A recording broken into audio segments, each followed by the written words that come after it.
Hello everyone, welcome to our YouTube channel homeopathy and yes Samriddhi Sharma is here to guide you. और आज की video में आपसे एक बहुत ही इंपॉर्टेंट जो सब्जेक्ट है उसको किस तरीके से पढ़ना है और किस किताब से पढ़ना है वो मैं आपसे डिस्कस करने वाली हूँ। जैसा कि आप सबको पता है कि प्रैक्टिस ऑफ मेडिसिन बहुत ही वास्ट सब्जेक्ट है और हर स्टूडेंट को ये जानना होता है कि इसको हम कैसे पढ़ें। और डिफरेंशियल डायग्नोसिस जो है वो बहुत एक बड़ा टास्क बन जाता है हर बच्चे के लिए। तो ये सारी बातें मैं आपसे इसमें डिस्कस करने वाली हूँ, तो इस वीडियो को शुरू से लास्ट तक देखिएगा। तो चलिए इस वीडियो को शुरू करते हैं।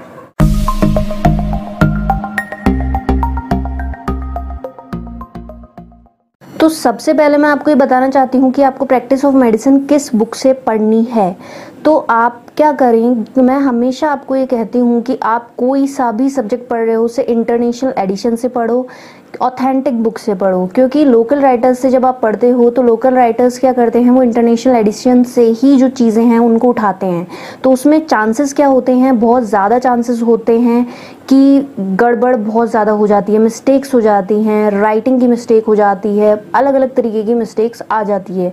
तो आई प्रिफर कि आप इंटरनेशनल एडिशन से पढ़ो। तो बहुत अच्छी किताबें हैं कि हैरिसन है, डेविडसन है, उनसे आप जो है प्रैक्टिस ऑफ मेडिसिन को पढ़ो। जो किताब मैंने यूज़ करी थी पढ़ने के लिए वो डेविडसन से पढ़ा था, और कोई किताब मैंने प्रिफर नहीं करी थी।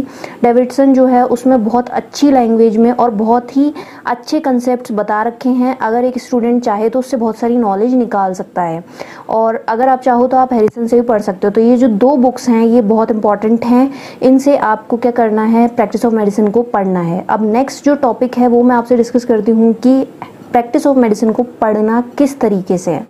देखो, बहुत सारे स्टूडेंट्स जो हैं वो इस तरीके से पढ़ते हैं कि सिस्टम वाइज, मतलब आज वो कहेंगे कि हमने जीआईटी शुरू किया है, जीआईटी पढ़ना शुरू किया, फिर वो रेस्पिरेटरी पढ़ना शुरू कर देते हैं और फिर वो नर्वस सिस्टम, तो एक एक सिस्टम कवर करते हैं।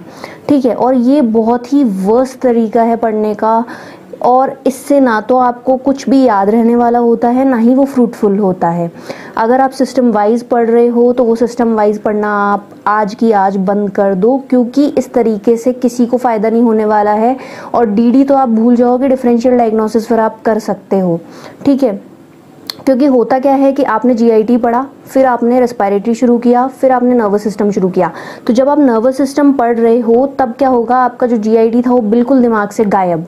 ठीक है, तो अब क्या होगा कि आप जब डीडी करने बैठोगे तो आपके दिमाग में डीडी के लिए टॉपिक ही याद नहीं आएंगे।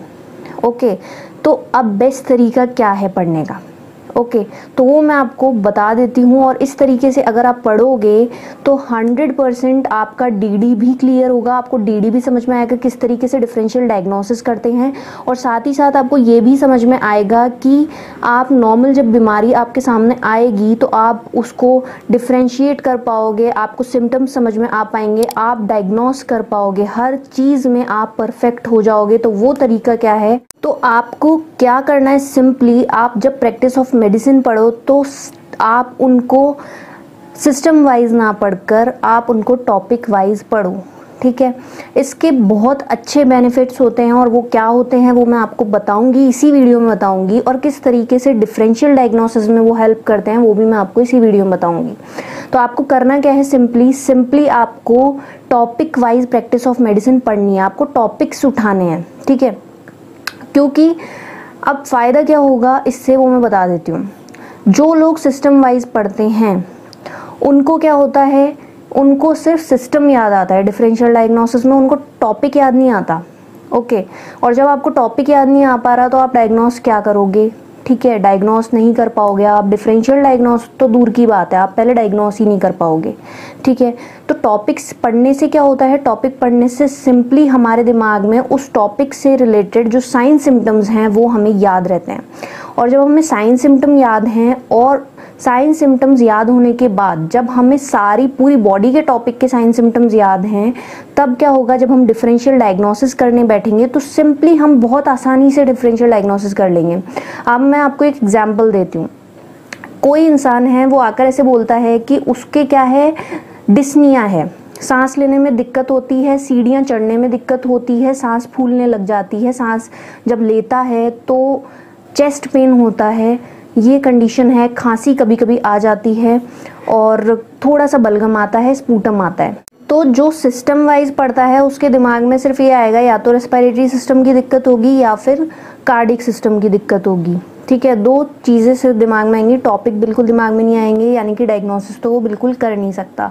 अब जो इंसान टॉपिक पढ़ता है वो क्या होता है कि जब वो टॉपिक पढ़ रहा है तो उसको उसके साथ सिम्टम भी याद रह रहे हैं, और जब लास्ट में उसके दिमाग में ये सिम्टम्स सुनेगा तो उसके दिमाग में वो सारे डायग्नोसिस आएंगे, वो सारी बीमारियां आएगी जिसमें उसने सेम सिम्टम पढ़े हैं।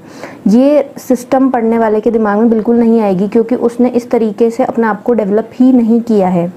तो सिंपली जिसने टॉपिक पढ़े हैं उसके दिमाग में आए myocardial infarction, angina pectoris, pericardial effusion, pleural effusion, sarcoidosis, CRPD, silicosis वगैरह। तो ये सारे उसके दिमाग में ये टॉपिक याद आएंगे और उसको ये पता रहेगा कि इन सब में सेम सिम्टम, सेम तरीके के सिम्टम आते हैं।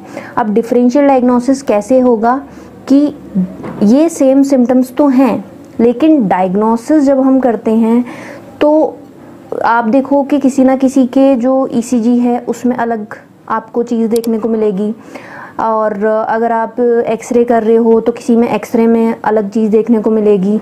तो इस तरीके से फिर उनका जो है DD होगा, डिफरेंशियल डायग्नोसिस होगा, कि ये इस तरीके से आप अगर एग्जामिनेशन कर रहे हो, किसी में ECG फ़र्क कर रहा है, किसी में है ना आप देख लो एक्सरे का डिफरेंस आ रहा है, और किसी में आप देखो कि और भी तरीके के जो एग्जामिनेशन है HRCT की, और अपन ने और एडवांस्ड कुछ करा, तो उन सब में क्या है, कुछ ना कुछ आप इनमें देखोगे कि हर तरीके से डिफरेंस आता है। तो वो होता है डिफरेंशियल डायग्नोसिस, कि इसमें ये एक्स्ट्रा सिम्टम है और इस बीमारी में ये नहीं था। तो हम आ गए इस स्टेज पे कि ये इसका डायग्नोसिस है। तो जो इस तरीके से पढ़ते हैं उनको डिफरेंशियल डायग्नोसिस में बिल्कुल दिक्कत नहीं आती है, और जो सिस्टम वाइज पढ़ते हैं उन्हें 100% डिफरेंशियल डायग्नोसिस में दिक्कत आती है, क्योंकि सिंपल उनको टॉपिक ही याद नहीं रहता कि टॉपिक था क्या। ओके, तो अगर आप पढ़ो प्रैक्टिस ऑफ मेडिसिन तो आपको इसी तरीके से पढ़नी है, और अगर आपको पसंद आया हो तो आप कमेंट करो, और इस एडवाइस को जो मैंने आपको दी है इसे अप्लाई करो। अगर आप पढ़ रहे हो प्रैक्टिस ऑफ मेडिसिन तो इसे अप्लाई करो, आपको 100% ब्यूटीफुल रिजल्ट्स मिलेंगे। और अगर आपको पसंद आए तो इसे लाइक करें, शेयर करें, और अगर आपने अभी तक चैनल को सब्सक्राइब नहीं कर रखा तो चैनल को सब्सक्राइब कीजिए। Thanks for watching know homeopath.